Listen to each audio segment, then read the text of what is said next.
Hello everyone. Today I'll be walking you through the NCBI database. NCBI is National Center for Biotechnology Information. It is one of the most important resources in medicine and modern biology. By the end of this lecture, you will have a clear picture of what NCBI is, what it offers, and how you can use it in your own work. Let's begin. What exactly is NCBI?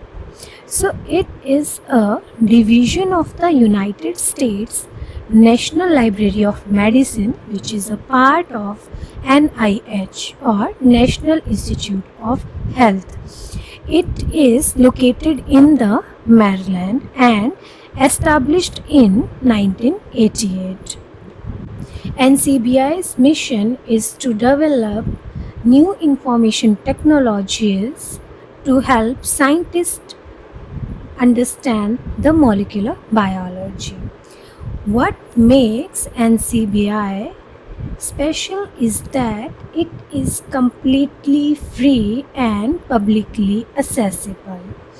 Researchers, scientists, and students around the world can tap into its vast database without paying a cent. So think of NCBI as the public library of biology, which is open to anyone with an internet connection. Now, NCBI has come a long way since 1988, as in 1988 NCBI has founded. In 1992, NCBI took over GenBank, the foundational DNA sequence database.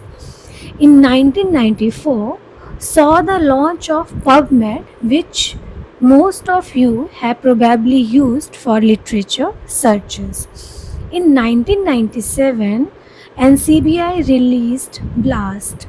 BLAST is Basic Local Alignment Search Tool, a tool that is used to compare DNA and protein sequences. Next, in 2000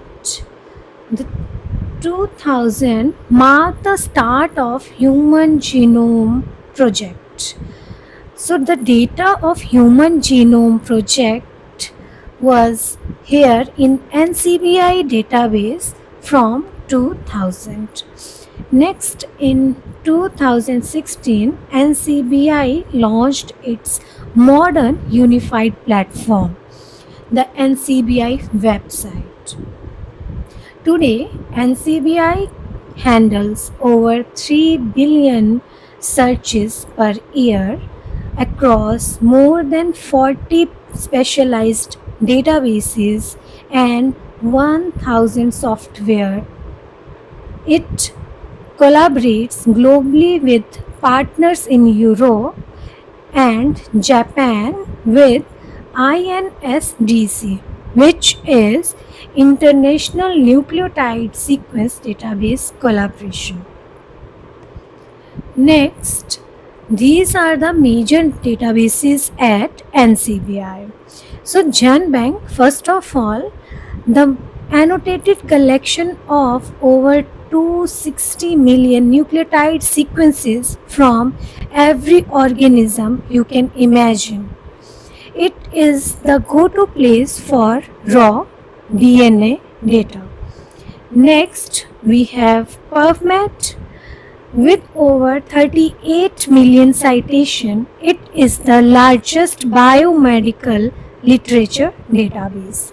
If you have ever searched for a paper, you have likely used this PubMed. Next, we have PMC or PubMed Central is the full text companion to PubMed. An open access journal. Articles are here in this PMC. Next, we have RefSec. It is curated high quality reference sequences database. So think of it as the gold standard version of this GenBank. Next we have DBSNP. It is single nucleotide polymorphism database, the small genetic variation that make each of us unique. So this is a database of those structural variants. Next we have Biosample, which stores metadata about the biological samples used in the sequencing studies. So each of these database is interconnected. Like if we click on one database, it automatically leads us to another database. Next, we have certain tools and resources. So first of all, we have this BLAST, the basic local alignment search tool. If you have a DNA or a protein sequence and you want to know what it matches in the database, the BLAST is your tool. There are several algorithms in the BLAST. We have the BLAST P when we want to compare proteins. We have BLAST N to compare the nucleotide sequences. So it is so widely used that BLAST citations number in the tens of thousands. We have other algorithms as well like BLASTX, BLASTN, TBLASTX and the MegaBLAST for different alignment purpose. Next we have the gene database. This database integrates gene-specific information for over 10,000 organisms. The reference sequences, gene ontology terms and diseases links all in one place. We can find out the expression data as well. Next we have the OMIM, which is Online Mendelian Inheritance in Man database. The catalog of this database is that it carries known human genes and the genetic disorders. You are studying a hereditary database, then OMIN is very important here because it carries the allelic variant information, the clinical references and also the genes which are linked to the different diseases. Next, we have structure.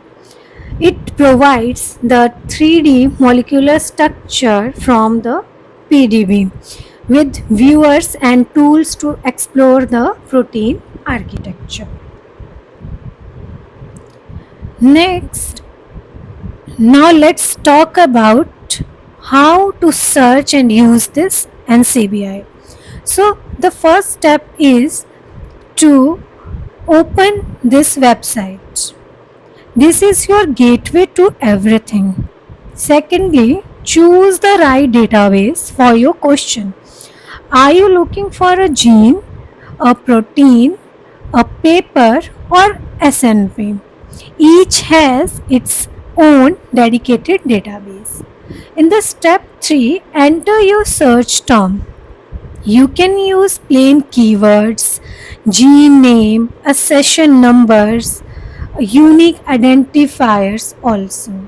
Accession numbers are the numbers which are important as they are the most precise way to find what you actually want. In the step 4, refine your search by applying the filters by organism, by publication date, or sequence length and the gene type. So NCBI gives you a lot of control. In step 3, once you find what you need, you can run analysis, you can download the FASTA sequence or export the results to your own analysis pipeline. Now, NCBI's impact spans virtually every field of life science. In genomics, researchers use NCBI for genome assembly and annotation, in comparative genomics, and also to study or understand the microbial communities. In evolutionary biology, NCBI data powers phylogenetic analysis, molecular clock studies, and the identification of conserved regions across different species. While talking about the drug discovery process, scientists identify the drug targets, perform GWAS, which is genome wide association studies, and use pharmacogenomic database like CPIC to understand how genetic affects drug response. Next, in clinical medicine, NCBI supports diagnostic genetic testing, helps interpreting pathogenic variants, and is the important in precision medicine as well. Next, in agriculture and ecology, NCBI hosts crop genome data, track pathogen evolution, and supports biodiversity conservation efforts. So whatever you need, NCBI likely has something for you. So one thing that makes NCBI special is that it doesn't work alone. Through the International Nucleotide Sequence Database collaboration, NCBI partners with EMBL and DDBJ in Japan. The way this works, when a researcher submits a sequence to any of these database or any of these three partners, it automatically shared with the other two. So next, the data is completely synchronized between these three on daily basis. This means no matter where you are in the world, you get the same comprehensive view of the sequence database. Together, these three organizations host approximately 330 billion nucleotide bases. This collaboration is a beautiful example of how science borders. Next, we have the recent updates and the future directions. So NCBI is not standing still. We have some exciting recent developments here. First is this AI powered search is rolling out. Natural language queries and LLM assisted summarizations are making PubMed and other database smarter. There is now a mobile app for PubMed where we can search and save the papers. Next, we have the reference genome, which is continue to improve. The latest human genome assembly, which is this, includes better alternative loci. Next, we have NCBI dataset, which provides a unified platform for programmatic access to gene, genome, and the assembly data, which is perfect for the computational workflow. On the technical side, we have RESTful API for biological samples, biological projects for that enables the pipeline automation. We have cloud integration. Next, we have controlled access and also provides the global sharing of the data. So this is all about the NCBI. So lastly, NCBI is the world's premier free resource for biological and the genomic data. It provides 40 plus databases, 1000 plus tools, and one of the most important thing is that it is freely accessible and continuously evolving. So there are three organizations which shares data on daily basis. making the NCBI a comprehensive database. Lastly, I would like to thank all of you. Thank you very much.